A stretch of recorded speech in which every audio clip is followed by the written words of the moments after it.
I'd had one play in New York before Heroes happened, and that play was sort of off Broadway, downtown, you know, and it had gone well, but it didn't have like the press or the machine behind it that Playwrights Horizons did in New York, and it also wasn't as controversial of a subject. So it really just felt like a kind of make or break moment. I didn't know what was going to happen. I thought maybe, the play would be roundly rejected by the largely progressive audience in New York that saw it. I also thought that if any conservatives happened to show up, they would also hate it. I just thought that I was convinced that I was going to be run out of town and never be allowed to write a play again.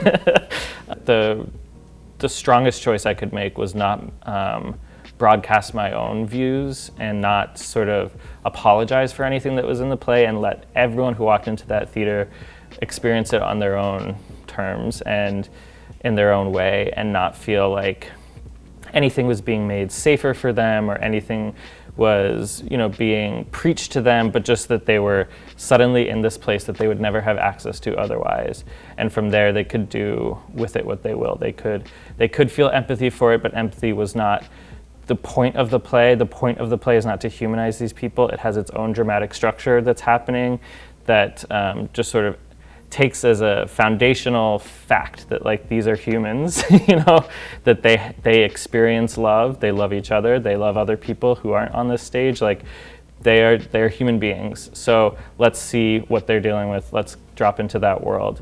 And if the audience's journey is one of love and empathy, that's great. If they find that they're repulsed by it, but that it's an intellectual exercise, there's a lot to engage with there as well.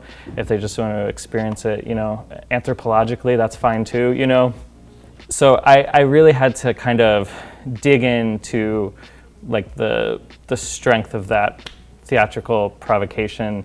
And so then I actually was actively inviting, trying to invite conservative press to see the play as well, because I wanted to start a conversation. I was like, if we're going to do this, isn't about me getting away with something or like being deemed okay. This is about starting a conversation. So I put it all on the line and invited those people into that space and to see if the conversation would start. And then it did, and people from both sides, I think felt,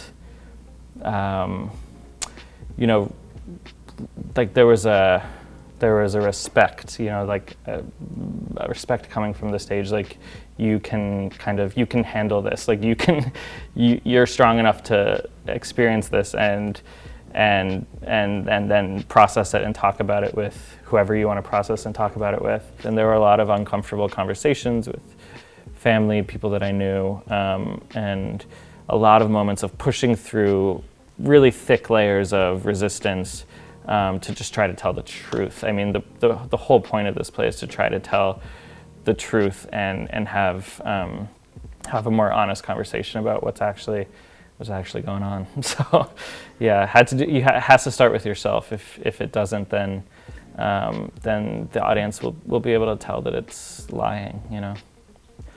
When you're writing about something that you know so well, inevitably you have to use things from your very particular things from your experience in your life and the lives of people around you that might be uncomfortable. And it's like writing a play, I feel like I'm always listening to that feeling of discomfort and like if there's ever a voice in my head that's like, oh no, I really don't want to write that. Like that can't be in this play. Inevitably, that has to be in the play.